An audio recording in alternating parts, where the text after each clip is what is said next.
Chapter 10. Hold your breath. It gets better. Come on, said Evie, tiptoeing along the castle walls. She and Doug had crossed the moat by bringing down the drawbridge. Now all they had to do was get inside. Evie picked the lock and swung the door open. You do that so well, said Doug, a little nervously. You can take a girl out of the aisle, but you can't take the aisle out of the girl, said Evie with a smile. She was never embarrassed about where she came from. She went inside. The castle was empty, since Cinderella and Prince Charming had agreed to let the kids use their castle for the scavenger hunt and were away visiting Prince Charming's father, the king, and the Grand Duke. The servants had been given the day off in preparation as well.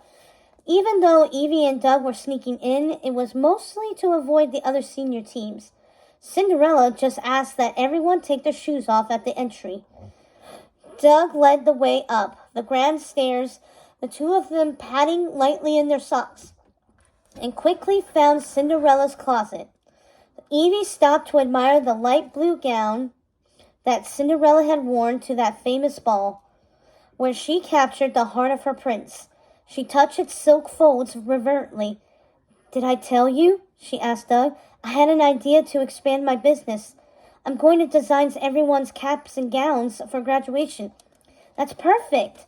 Everyone is going to want an Evie's Four Hearts original, Doug said, kneeling down to look at rows and rows of boxes of glass slippers. I hope so, said Evie, admiring Cinderella's many tiaras. You can't graduate without one, said Doug with a smile. He held up one of the shoe boxes. Where do you think she keeps the shards of the original shoe? Evie tried to think. If she were Cinderella, where would she keep her mementos? They searched everywhere, going up to the attic filled with her old brooms and the basement where the castle cooks kept the cauldrons, but there was no sign of the broken shards of the original glass slipper. Maybe we should move on to the next item on the list, asked Doug. Hold on, Evie said excitedly as she realized the twist. Cinderella doesn't have the shards of the slipper. She's not sentimental. After all, she sent the remaining one to the museum. Prince Charming was the one who picked it up when she left it at the ball. I bet it's in his closet. They ran to Prince Charming's closet, but another quest team had already beat them there.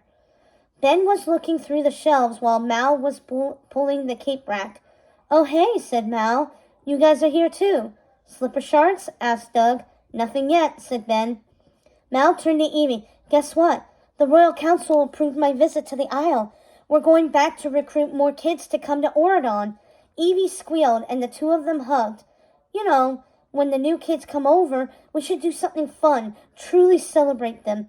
Maybe not just the marching band, but an entire parade. A really big welcome, said Evie. That's a great idea, said Doug. I like it, said Ben. Certainly for their first day of school, but we're going to bring the new kids over during the summer, so that they have time to get used to Oradon. He turned over a treasure chest full of medals. No shards here. Mal and Evie looked through the prince's collection of crowns. But where will they stay? The first-year dorms are being remodeled this summer, said Mal. We'll find a place, said Evie cheerfully. She picked up one of the golden crowns and checked underneath it. Except we can't seem to find any shards of glass. Mal peeked beneath an ermine coat, where she discovered a safe. Look! The safe was already open, and there was a note on the floor in Jay's handwriting. Left you some shards, but the crown is ours, Mal read. He got here first, that thief. She reached into the safe and found the velvet bag where Prince Charming kept the shards of his true love's glass slipper. Mal picked up a shard and carefully put it in a plastic pouch. Evie did the same. Then the two teams went their separate ways. Now they just needed to steal a banana from Tarzan's pal Turk's refrigerator.